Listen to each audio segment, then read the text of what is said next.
I'm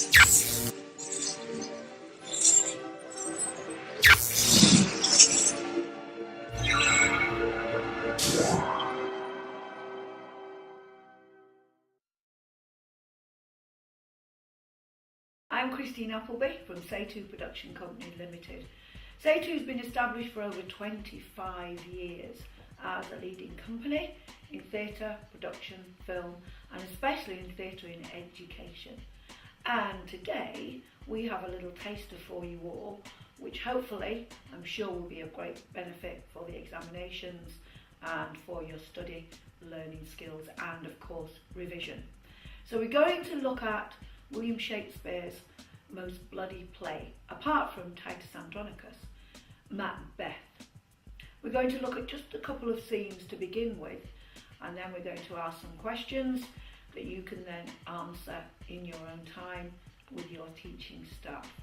So, the first scene we're going to look at is the witches on the heath, and of course the play took place in the 11th century, where the Norwegian banners flout the sky and fan our people cold, up in Duncan in Scotland, and we're introduced immediately to the dark side of nature, the three witches on the heath who talk in riddles, and they set the scene for us. So, just watch this little scene and see if you can identify key words that the writer uses to express the theme of darkness, the dark side of nature, metaphysical, or another major theme, supernatural. Also, listen to the rhythms that the witches use. This is the old-fashioned rhythm of tetrameter. Shakespeare normally uses pentameter, but he uses this particular rhythm to create a feeling of hysteria. So sit back, watch and listen.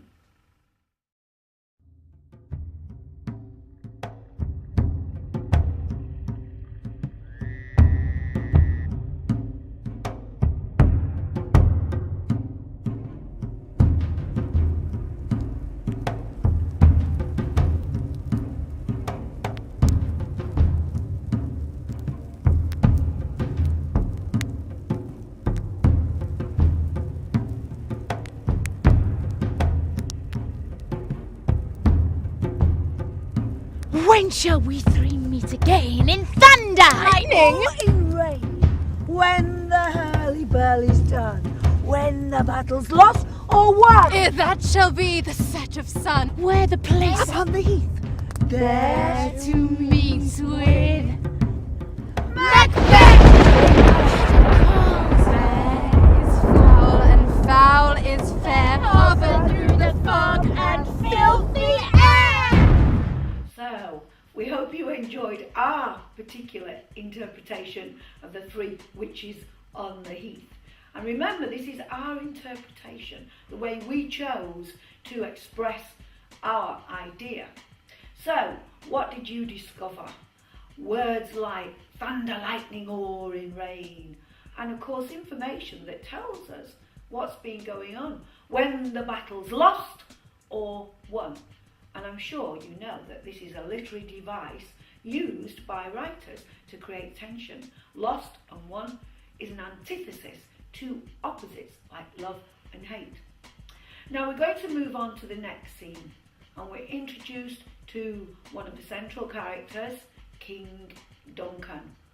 And King Duncan is only seen during daylight scenes. So watch King Duncan's reaction in this scene. And also listen carefully to the captain. The captain's a character that's introduced to us only once. Why? He's a device that's there to give you information about a remove. Now, what is a remove? A remove is when a character tells you, the reader, the audience, or the student, about an event that takes place, not in the script or on the stage, but an event that takes place that we don't actually see. So, before I introduce you to this next clip, think about how much information you can gather about the character of Macbeth before he meets Duncan.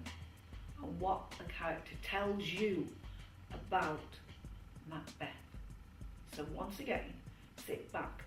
If you can write those key words and phrases down, then please do so. But also look at the reactions of the characters.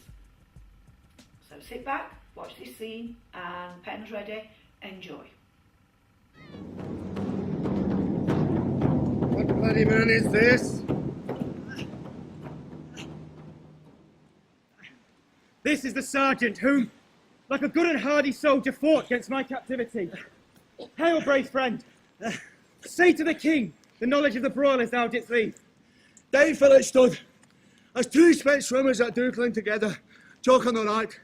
The merciless MacDonald, worthy to be a rebel for to that, the multiplying villainies of nature that do swim upon him.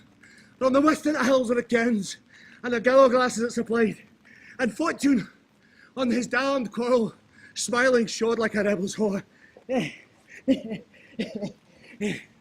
But all's too weak for brave Macbeth.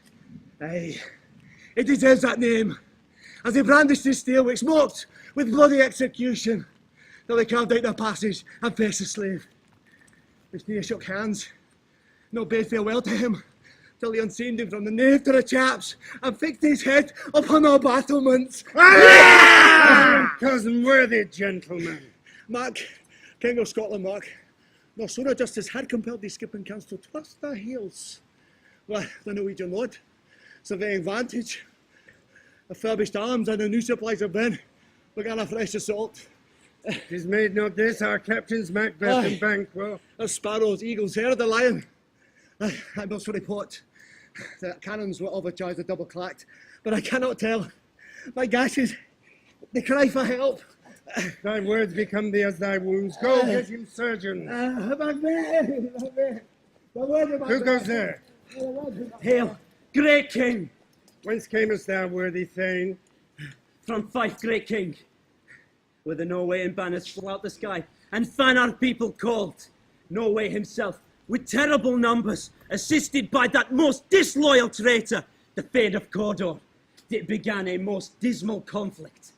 And, to conclude, the victory fell on us! Praise happiness! No more that Thane of Cawdor shall deceive our bosom interest.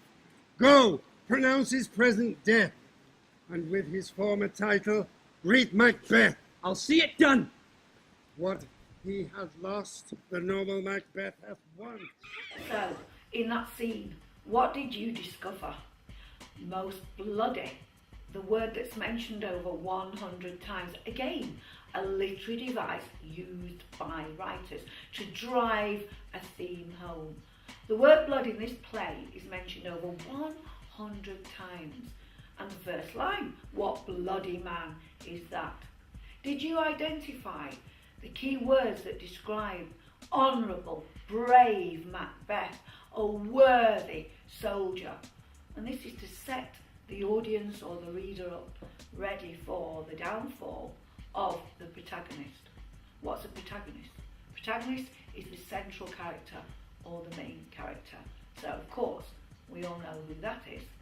Later on, you'll be introduced to the fiendish wife, Macbeth's other half, and all the other cardboard characters that surround the central character Macbeth. This is just a taster of what's on offer. A film for teachers and students to watch throughout their lesson plans, and accompanied with lesson plans that can be downloaded. This can be a study aid for the classroom, or alternatively, a study aid for students who really want to have the opportunity to get those A stars by finding key quotes from the text as backup evidence. And if you're interested, then contact Say2 and find out more about all our films, all Shakespeare's films, all our poetry and anthology. In fact, anything you would like filming, tailor making with those backup lesson plans to make sure that you all become excellent A-star students for the future. Thank you very much for listening to us. Please contact us and we'll speak to you soon. Christine Appleby, Say2 Productions. Have fun.